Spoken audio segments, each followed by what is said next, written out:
That is how you can figure out where to place your sweet spot in your studio. First, we want to use the Amrock room mode calculator to figure out which longitudinal room modes are causing issues. Longitudinal is from the front of the room to the back. So we can see that our first issue is at 25 Hertz. After some calculations, I figured out that gives us an issue around 343 centimeters, which, as you can see, is exactly in the middle of the room. Pro tip: the first room mode is always in the middle of the room. We do the same thing for 50 Hertz, 75, 100, 125, and 150. And you continue that process with their octaves. You now created a pretty good map of where your problems are in the low end, and you can use that to steer clear of any issues. Where in between all of those lines should we actually place our listening position? Well, you may have heard of the 38% rule, which says that the best spot to put your listening position is at 38% from the front wall. This room, that is 262 centimeters, which, as we can see, steers clear of two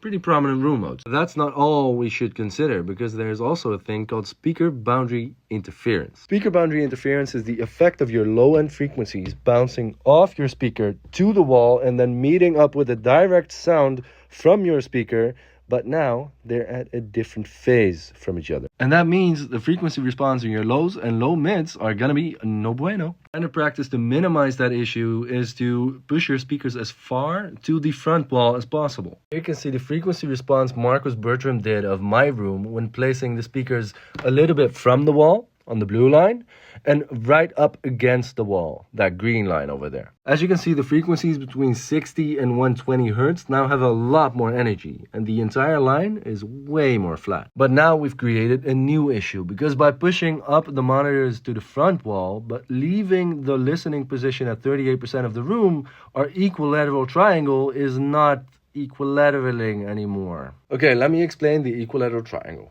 Setting up your listening position, you want the distance from your left speaker to your right speaker to be a certain distance. Now, that exact distance needs to be the same distance between your head and the right speaker and your head and the left speaker. So,